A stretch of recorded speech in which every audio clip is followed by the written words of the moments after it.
Mother's Day. This is actually a very complicated holiday, and I felt many different emotions with Mother's Day, and it's not all happiness, not because I'm not happy to be a mother.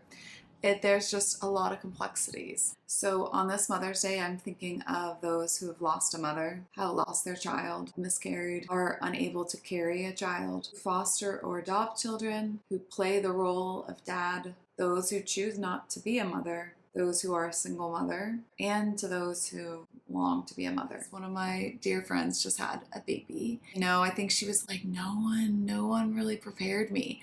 My friend Kate and I were like, we definitely felt like we had given her the truth, the rundown after giving birth. But yeah, there's nothing that actually prepares you for it. So this commercial that was actually rejected by the Oscars. It was banned. It wasn't allowed to be shown. I was really frustrated because I didn't understand why. And it would give people a look into what it's like to show and be honest about the reality of our bodies after we give birth. And a lot of people don't want to see it and don't want to face it, especially in the United States. And I love my country, but I'm pointing this out because the United States is the only high-income country that does not have mandatory parental paid leave or really any national family caregiving or medical leave policy. It doesn't measure up globally. The average globally is 18 weeks of paid maternity leave. And you are very lucky if you get 6, and it's really at your employer's discretion. It's really sad because 25% of American women return back to work within 2 weeks of giving birth. I mean, just think about it. Paid leave is given in 178 countries, and the United States is not one of them. It's a problem. All right, here it is, the Frida commercial. Look, I don't like watching that either, but that is the reality. If there's moms out there and you see those underwear that you get from the hospital, I feel you. I feel for you. And the sprays and all of it. It's so hard. I want to read a short little message from the author, Jenny Olber. And she says, "To the mother with an empty womb and empty arms, I wish you a gentle Mother's Day. To the mother with a full womb and anxious heart, I wish you a hopeful Mother's Day. To the mother with full arms who is running on empty, I wish you a restful Mother's Day. To every mother, regardless of how you got that title, I wish for you to know how loved and valuable you are." Next, I want to read from the poem called Not Just. And this is by Jessica Yearlick. She does poems by Jess on Etsy. Not just. You are not just anything. Not just a woman, or just a friend, a wife, a partner, or just a mother. You are a universe made up of waves that brought life, stars that hold dreams, landscapes of home, rocks that will crumble but will always remain, the wind's gentle sway and the strongest roar. You are someone's all, and all is not lost. You are a mother, but never just. Ah, so good. This is another woman with the name of Jessica, but it's Jessica Jocelyn. And she says, "Tell your children who you were before them. Teach them your middle name and how you spent your summers as a kid.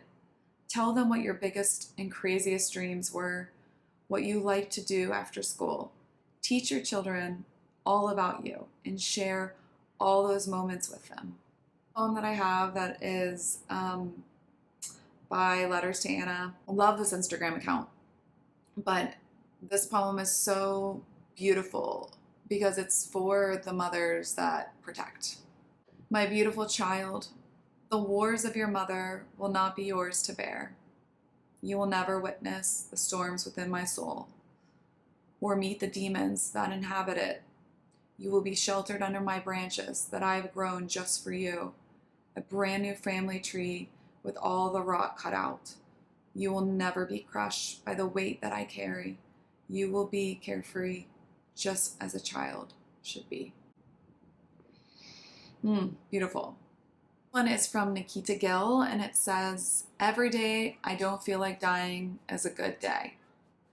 I am thinking of Eve again, the way she was vilified so cruelly for picking the apple and still lived, the way she gave birth with no mother or sister there to tell her of the pain, the blood, and she still lived.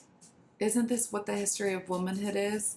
Learning to carry the blame and the shame which should not be yours to hold, and still surviving despite it all? Do you know how much courage it takes to look into the bitter mouth of hatred and say, I will still love this world and I will keep living in it? When they ask me why I stayed, I tell them it is despite the legacy of shame I was given with my existence. I will build my daughters a better world from my own ruins, if that is all I can do with this living." Hey, baby. You lost a shoe.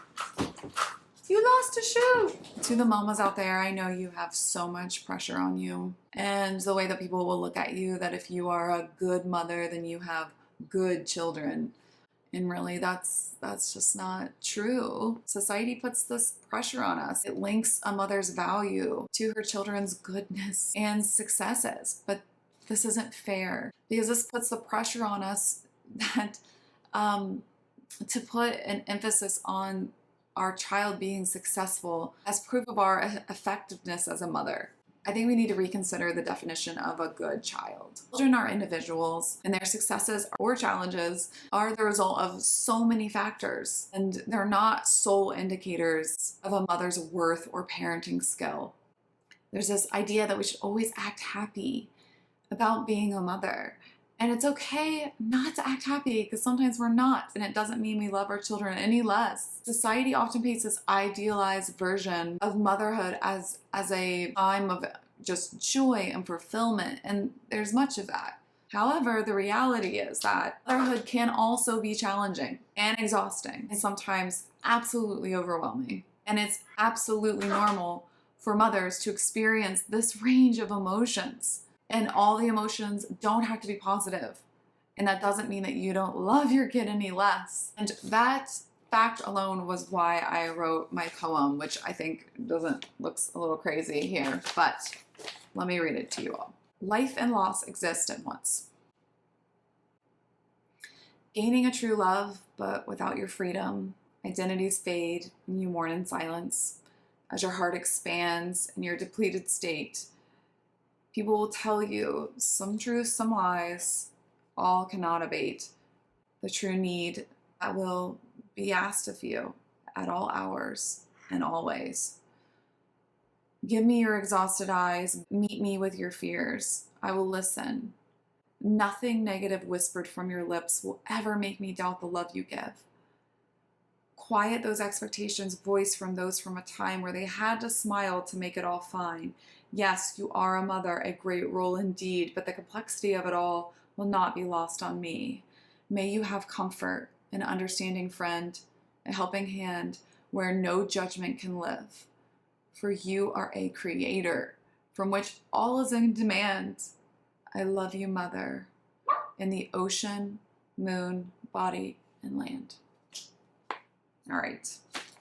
So, sending you all love, no matter what stage you're at, whatever you're feeling. I'm sending each and every single one of you so much love today. Do what you need for yourself, no matter where you're at, to feel love.